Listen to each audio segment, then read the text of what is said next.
Hey, what's up everyone? I hope you're all having a wonderful day or night, but for now, let's get into the video. Does any other women out there just feel like you were made to be eternally single? I just picture myself as this old lady living in this cute house, and I'm just alone, and I'm happy, and I have like my little animals. And just occasionally, 7 dudes come over to fuck. So, who would you say it contributes more to your happiness? Your animals or the 7 dudes coming to party? If it's your animals, then great. If it's the 7 dudes, in a few short years, they will no longer show up. My point is, if you rely on them for your happiness, you might wanna stock up on batteries. So you guys have been asking me, what is my take on men who are not willing to pay for the first date, men who want to go 50-50, men who are just not willing to spend money on women in general? And I'm just going to say this. I will never again partner with a man who's not willing to spend money on me. That is my God honest truth. Like, I will not partner with a man who's weird about money, who's weird about spending money on women, who's not willing to share his resources. I just won't do it. And it's not because like I want a provider or because I want to marry rich or because I don't want to work or because I want to like financially depend on a man. It's more about the fact that a man's willingness to spend money on me reflects something deeper.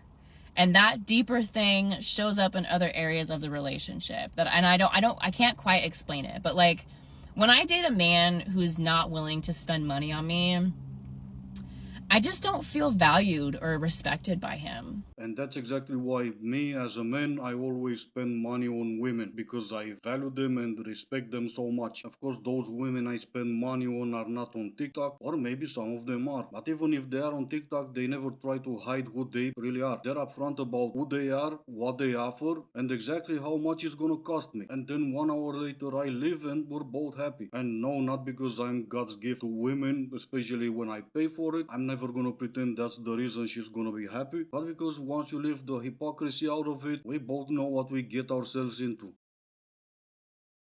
If you're single, do you feel like you're a part of a revolution that you didn't ask to be a part of? Because that's how I feel. I don't know if the coupled people know, but the single people are all very aware that we're at this critical turning point of dating where no one wants to do dating apps anymore, but we don't have any third spaces to actually meet organically, and like a huge majority of us work from home. There is not currently a modern solution to modern dating problems. Yes, people used to meet organically before the internet, but now we have the internet, and the internet has messed a lot of things up. The biggest thing being the dating customs that our parents had, because it's no longer normal to approach someone in real life. Also, situationships.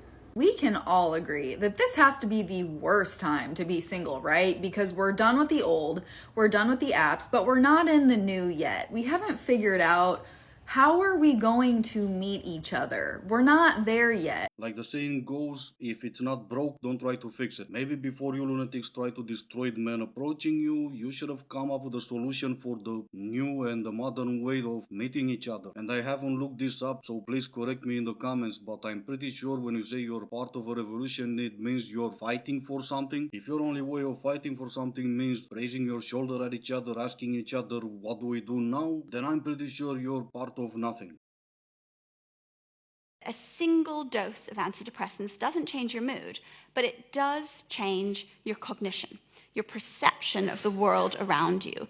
This is actually, to some degree, true in everyone, even if you don't have depression. For many people, a single dose or a couple doses of antidepressants will change your perception of faces.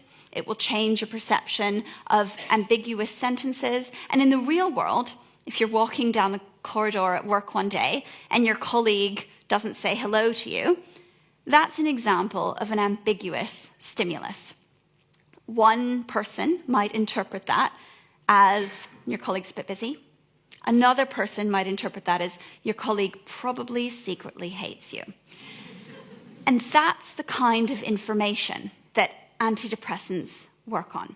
A shift from a negative interpretational bias towards a neutral or sometimes positive interpretational bias. The only thing that makes sense to me after watching this video is that they've sent a woman to push antidepressants on other people. Even if you don't have depression, you should still take antidepressants.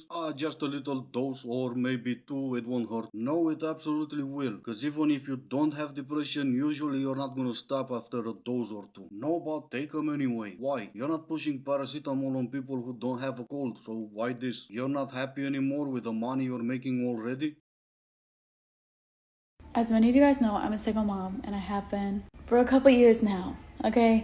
0 out of 10 recommend. And I know I post about my life, and it may look a certain way, but what you don't see is me crying every single week or once every couple weeks because I'm so overwhelmed, because being a single mom and I only have one. I cannot imagine having more than one child and being a single mother. I cannot fathom that. Because it's just so much on one person. When you have your own things to take care of, you also have your child to take care of, you have a roof over your head, you have to keep everything in order. And sometimes I just truly feel like the weight of the world is on my shoulders, and it's making me emotional thinking about it, because it will get to the point that I literally feel like I'm suffocating. And here I was filled with envy that I will never get to experience the glamorous life of single motherhood. Fine, I'll try to be as nice about this as possible. I'm perfectly aware it takes two to tango, even though it seems that some people forget. And I know there could be 100 different reasons why you will end up being a single mother. But unlike you, it seems, I also know what you can do to not end up being a single mother. Later into your video, you're talking about baby mamas or baby daddies, not ex-wives or ex-husbands. Also later into your video, you're talking about how you were a single mother even when you were in a relationship, trying to act like he was not really the father type. By your own words, he was not the type to have a child with, and the two of you were never married. Why'd you have his baby then?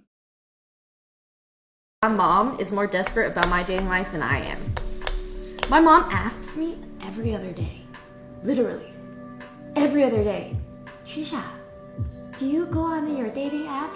Maybe you should swipey swipe. My mom is literally telling me to go swipe a little on dating apps. After dinner, she'd be like, have you been swiping lately? Maybe you should go swipe. Well, did you? Sounds like mama wants to be a grandma. Basically, I'm just looking for a single guy, preferably older than me, who's okay with getting all dressed up. I'll be wearing a cute little sundress like this one, who wants to enjoy a park or lunch or something on a nice summer day like this one. Yeah, no, not me. Let me read a comment. I'm sorry to hear that he's lost. What guys do you like to date? I just love it how some men are completely oblivious to everything. She has a link in her bio. Before you ask her any question, check that link. You will find your answer right there. She likes to date the type of guys who will pay the $4.99 a month. A lot of these men actually don't care to get to know you. They just want to experience you. Let's talk about it. No, not when you said everything I needed to know in the beginning, and not while you're eating. A lot of men only want to experience you and not get to know you. The two of you met in a club at 2 a.m. while being drunk. He asked for head in the men's bathroom, and oh no, he was not interested in my hobbies and my passions. I am literally freaking out right now because my boyfriend of 16 months literally just broke up with me over text, and I did not see it coming. I felt like we were really good. Like, yeah, we fought like maybe every other night, but like, who doesn't fight, you know what I mean? So like, I just didn't like take her seriously at all. Yeah, no, that's what would you call terrible? Or maybe that it sucks to be you? Were you at any point talking like that, using that tone in front of him? Because I can totally understand why. What are you doing? It's 5 p.m. Your contract says no overtime. Send that guy into the outer space. But anyway, this is gonna be it for today. As always, I do hope you enjoyed it. If you didn't, I still appreciate you for making it this far. Thank you all so much for watching. Stay safe, and I will see you in the next one.